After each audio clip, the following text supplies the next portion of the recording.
अगर मैं तुम लोगों से पूछूं कि इंडिया के बेस्ट कॉमेडी एक्टर कौन हुए हैं तो तुम बोलोगे परेश रावल, राजपाल यादव, जॉनी लीवर, असरानी, अरशद वारसी एंड और भी एक्टरों के नाम तुम गिनवा दोगे।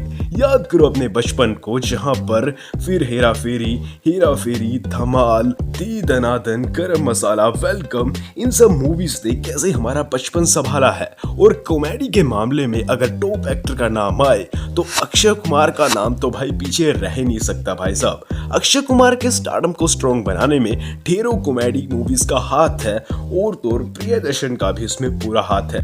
2000 से 2010 का एरा बॉलीवुड के लिए कॉमेडी मूवीज का गोल्डन एरा माना जाता था, जहां पर भूल भुलैया, चुप चुप, खट्टा मीठा, ये सब कुछ ऐसी मूवीज है जो उस टाइम पर आई थी, जिन्हें अगर हम अब भी देखते अपनी फैमिली के साथ तो हम उतना ही इंजॉय करते हैं। ये देवी प्रसाद का घर नहीं है क्या?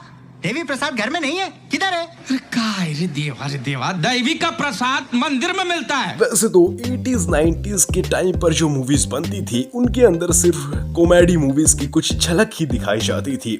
लेकिन मेरे कमरे में लड़की की तस्वीर कैसे आपके बिस्तर पर? मैं समझ गया, लेकिन मेरे बिस्तर पर आपके तकिए के मैं समझ नीचे? गया, लेकिन मेरे तकिए के नीचे लड़की की तस्वीर ये कैसे? उनकी स्टोरी कुछ ऐसे होती थी, लाइक शुरुआत में कुछ फैमिली ड्रामा, बीच में कॉमेडी की झलक एंड फिर इमोशनल एंडिंग। बट फिर आता है 90s का टाइम, जहां पर गोविंदा ने एक से एक मूवीज दी जिनके अंदर अच्छी खासी कॉमेडी थी। छोटे मियाँ बड़े मियाँ, कूली नंबर 1, हसीना मान जाएगी, क्योंकि मैं झूठ नहीं बोलता, हीरो नंबर 1। लेकिन अभी तक वो कॉमेडी मूवीज आना बाकी थी जो कि प्योर कॉमेडी थी, जिन्हें देखकर हम हंस हंस कर पागल होने वाले थे।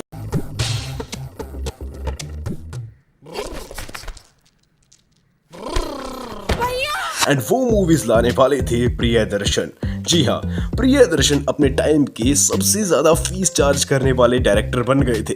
उनकी मूवीज का बजट तो बहुत कम हुआ करता था, लेकिन वो कलेक्शन बहुत ज्यादा करती थी। यहाँ तक कि परेश रावल, जॉनी लीवर एंड और भी जो बड़े बड़े एक्टर हुए हैं वो भी प्रियदर्शन की मूवीज की वजह से ही हुए हैं। लेकिन अब ऐसा क्या हो गया कि प्रियदर्शन का भी दूर दूर तक नाम नहीं, एंड अभी इतनी कॉमेडी मूवीज भी नहीं बन रही है। जो एक आध बन रही है, जो पहली मूवीज हुआ करती थी उनका ही सीक्वल बनाया जा रहा है, एंड बहुत ही ज्यादा घटिया मूवी बनाई जा रही है। कॉमेडी के नाम पर कुछ भी किया जा रहा है। जो पहले बड़े बड़े कॉमेडी एक्टर हुआ करते थे वो आज स्ट्रगल कर रहे हैं इस इंडस्ट्री में सरवाइव करने के लिए। तो आखिर ऐसा क्यों हो रहा है? क्या अब लोगों को मजा नहीं आता कॉमेडी मूवी देखने में? क्या ये कॉमेडी एरा फिर से आएगा? क्या वो 2000 के टाइम वाला कॉमेडी का एरा वापस आएगा, या फिर कॉमेडी मूवी बनना बंद हो जाएगी? कॉमेडी एक ऐसा जॉनर है जो कि हर किसी को पसंद आता है, तभी तो भूल भुलैया 3 आती है एंड सुपर हिट हो भी जाती है। बल्कि इसको बहुत ही ज्यादा नेगेटिव रिव्यूज मिले थे एंड मूवी भी काफी घटिया थी। लोग भूखे तो बैठे हैं कॉमेडी मूवीज के, लेकिन मेकर्स कुछ खास कॉमेडी मूवीज बना नहीं रहे हैं। 2010 के बाद भी कुछ अच्छी कॉमेडी मूवीज आई है, लेकिन वो बॉक्स ऑफिस पर कुछ खास चली नहीं। एंड उसके बाद कुछ ऐसी मूवीज आई जो कुछ खास थी नहीं, लाइक हम शक्ल जैसा ट्रॉमा कौन भूल सकता। उसके बाद फिर मूवीज के अंदर डबल मीनिंग जोक्स जबरदस्ती घुसाए गए, या फिर जबरदस्ती वही सिचुएशनल कॉमेडी घुसाई गई। लोग बहुत ज्यादा बोर हो गए थे। लोगों ने काफी डिफरेंट जॉनर एक्सप्लोर करने शुरू कर दिए थे। जो कॉमेडी एक्टर थे वो भी डिफरेंट रोल्स करने लग गए थे, एंड लोगों ने काफी डिफरेंट इंडस्ट्री भी खोजनी शुरू कर दी थी। उसके बाद भाई कोई प्योर फ्रेश कॉमेडी मूवीज नहीं बनी थी, एंड ट्रेंड चल गया था double meaning and sex comedy type movies का। तभी तो मस्ती फ्रेंचाइज हिट है, एंड कुछ मस्ती ज्यादा ऐसी कुछ वाहियात मूवीज आई जो कि हिट भी हुई एंड लोगों ने उन्हें एंजॉय भी किया। बट ये कोई कॉमेडी मूवीज नहीं थी, एंड इनका टाइम तो बस कुछ ही टाइम के लिए था। हवन करूंगा कि वो खुद अपनी धड़क से कहेंगे भाग। फिर लोगों ने भाई कुछ बहुत बड़ी मूवीज उठाई पहले की, एंड उनके सीक्वल बनाने शुरू कर दिए जो कि उनका स्टैंडर्ड बिल्कुल भी मैच नहीं कर पाई। जैसे भूल भुलैया 2, जो कि भूल भुलैया का स्टैंडर्ड बिल्कुल भी मैच नहीं कर पाई, भले ही वो ऐसे तो कमा गई हो। ऐसे ही भूल भुलैया 3, जिसको लोग बोल रहे हैं किसी यूट्यूब वीडियो की तरह दिख रही, बट 3-2 का भी स्टैंडर्ड मैच नहीं कर पाई। ऐसे ही धमाल फ्रेंचाइज का भी काफी बुरा हाल कर दिया, जो कि धमाल मूवी थी ना भाई। फिर उसके बाद टोटल टोटल धमाल ने तो भाई सर ही दर्द कर दिया। एंड ऐसे ही वेलकम फ्रेंचाइज का भी बुरा हाल होकर रखा है। अभी जो वेलकम टू द जंगल आएगी तुम खुद देख लेना उसका क्या हाल होगा। फुकरे से थोड़ी सी उम्मीदें थी, लेकिन फुकरे 3 ने भी हमारी उम्मीदों पर पानी ही फेर डाला। ऐसी हाउसफुल फ्रेंचाइज भी अच्छी थी, लेकिन अभी के टाइम पर देख लो भाई कितने ज्यादा स्टैंडर्ड गिर चुके हैं। हाउसफुल 4 का क्या बुरा हाल हो चुका है। हॉलीवुड में शुरुआत से ही अच्छी खासी कॉमेडी मूवीज भी बनती आई है एंड और अलग जोनर की भी। उनकी ऑडियंस ने सब कुछ बैलेंस रखा है एंड वहाँ के मेकर्स ने भी। हॉलीवुड के एक्टरों से भी हमारे एक्टरों ने काफी कुछ सीखा है, मतलब काफी कुछ उन्होंने इंस्पायर्ड होकर किया है। जैसे राज कपूर ने चार्ली चैपलिन से इंस्पायर्ड होकर काफी सारी मूवीज बनाई है एंड बिल्कुल अपनी एक अलग सी पर्सनैलिटी बनाई है। और तो देवानंद, यहाँ तक कि राजेश खन्ना, उनकी कुछ मूवीज भी हॉलीवुड की कुछ कॉमेडी मूवीज की तरह ही हुई है। और ऐसा नहीं है कि 90s से पहले या फिर 90s के टाइम पर कोई बिल्कुल कॉमेडी मूवीज नहीं आई, सिर्फ प्रियदर्शनी लाई या फिर गोविंदा ही थोड़ी कॉमेडी मूवीज को लाए। नहीं, उससे पहले भाई आई है अंदाज अपना अपना, जो कि कल्ट क्लास कॉमेडी मूवी थी, लेकिन वो फ्लॉप हो गई थी। मूवी को आज भी देखते हैं, मजा आता है, बहुत बढ़िया मूवी थी, लेकिन ऑडियंस तब ऐसी मूवीज के लिए तैयार नहीं थी। पीछे बैठिए बेटा। क्या अच्छा आगे डंडी पे अच्छा हाँ डंडी पे ट्राई करिए अंकल, डंडी पे ट्राई करिए, लेकिन फिर मैं चलाऊंगा गोदी वाली। चल चल नीचे उतर, गोदी में बैठ, नीचे उतर गोदी वाले। पीछे बैठे। उनको तो वही मूवी देखना था जिनके अंदर बीच में कॉमेडी की झलक हो, लाइक पड़ोसन, हाथी मेरे साथी, बिन फेरे हम तेरे, वैसी मूवीज में उनको मजा आता था।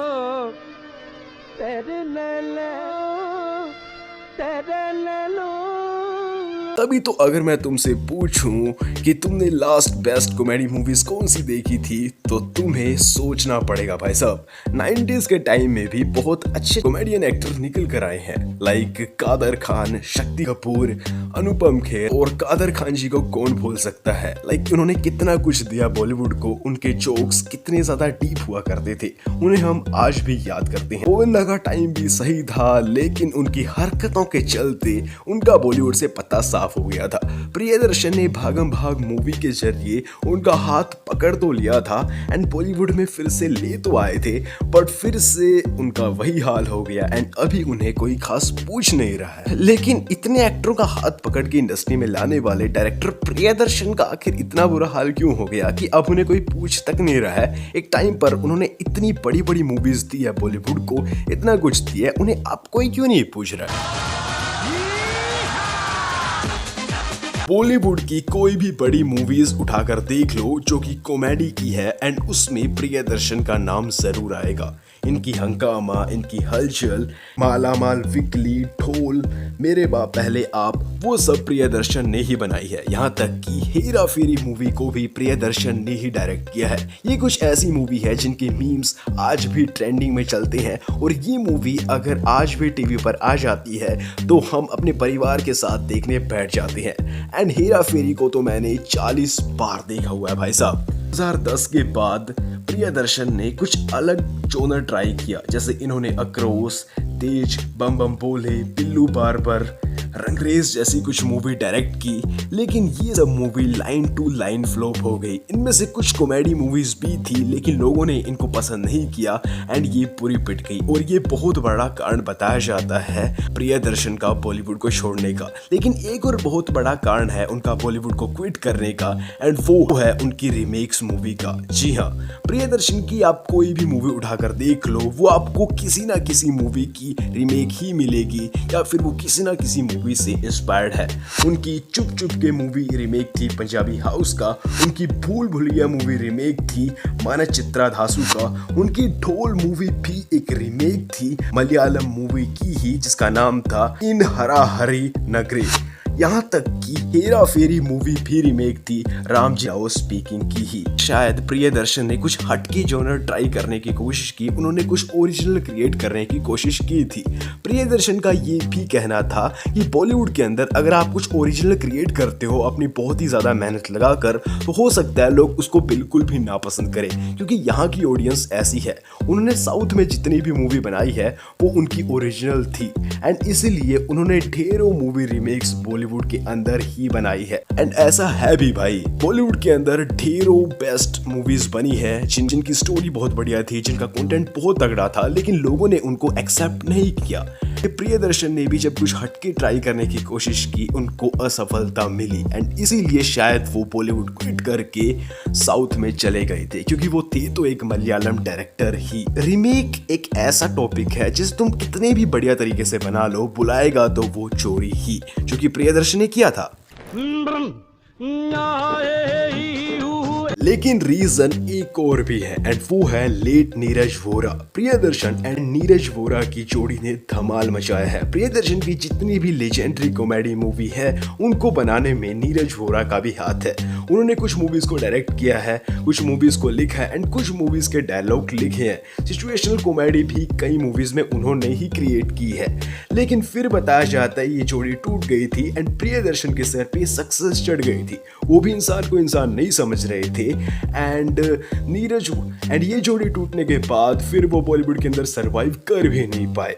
एंड साफ साफ दिख रहा भाई, जब उन्होंने हंगामा 2 से कमबैक करने की कोशिश की तो कितना बुरा हाल हुआ। OTT पे आने के बावजूद भी लोगों ने इतनी गाली दी, और अगर वो मूवी भी थिएटर में आती तो लोग कितने गालियां देते। एंड शायद इसीलिए हेरा फेरी 3 को भी प्रियदर्शन नहीं डायरेक्ट कर रहे हैं, क्योंकि उनको पता है वो वाइब नहीं आएगी, सब कुछ सिस्टम खराब ही होगा, क्योंकि नीरज वोरा जी हमारे बीच नहीं है। लेकिन हेरा फेरी 3 को तो अभी भी गालियां पड़ रही है, क्योंकि उसको फराज साहब जी डायरेक्ट कर रहे हैं। प्रियदर्शन के जाने के बाद कॉमेडी मूवीज का हाल बहुत ही बुरा हो गया। अब तो सीक्वल्स की बैंड बजाई जा रही है या फिर कॉमेडी के नाम पर कुछ भी किया जा रहा है। लेकिन सोचने की बात यह है कि जब गोल्डन इरा था कॉमेडी का बॉलीवुड के अंदर, क्या वो वापस आएगा? इसका जवाब हाँ भी है और नहीं भी, क्योंकि भाई तब सिर्फ कॉमेडी मूवीज ही चलती थी। तब साल के अंदर इतनी सारी कॉमेडी मूवीज आ जाती थी तो भाई वैसा रहना तो मुश्किल है। लेकिन हाँ भाई, कॉमेडी मूवीज बनना बिल्कुल बंद भी नहीं होगी, क्योंकि अभी देखो यार, कुणाल खेमू ने एक मूवी बनाई थी मडगांव एक्सप्रेस, जो कि बहुत ही बढ़िया थी एंड लोगों ने उसे फुल टू एंजॉय भी किया।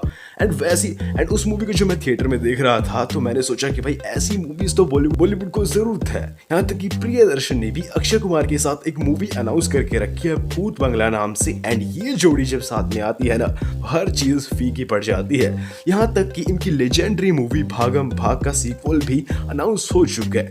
तो हाँ भाई, ऐसा तो नहीं है कि भाई पहले की तरह ढेरों कॉमेडी मूवी बनेगी, बट हाँ भाई, कॉमेडी मूवीज बिल्कुल खत्म भी नहीं हो सकती। मैं कॉमेडी मूवीज की बात कर रहा हूँ, ऐसी नहीं कि कुछ भी बनाया जाए। तो हाँ भाई, अब तक तो ऐसा लग रहा है कि हाँ भाई आगे कॉमेडी मूवीज आएंगी एंड कुछ अच्छी मूवी आएगी, लेकिन थोड़ा टाइम लगा कर आएगी। वैसे अभी तो देखो भाई, बजट ही बहुत बड़ा बनाया जा रहा है यहाँ पर कॉमेडी मूवीज का, क्योंकि हाउसफुल 5 भाई 300 से 350 करोड़ बजट बताया जा रहा है। भाई इतना बजट होता है क्या भाई कॉमेडी मूवी का? आवेशम देख लो, south 20 crore budget and collection 100 से पार, ऐसा कुछ सीखो ना भाई। तो भाई ये था रीजन कॉमेडी मूवीज के डाउनफॉल का, एंड अब तुम समझ ही गए होगे कि क्या एक्चुअली में हुआ था।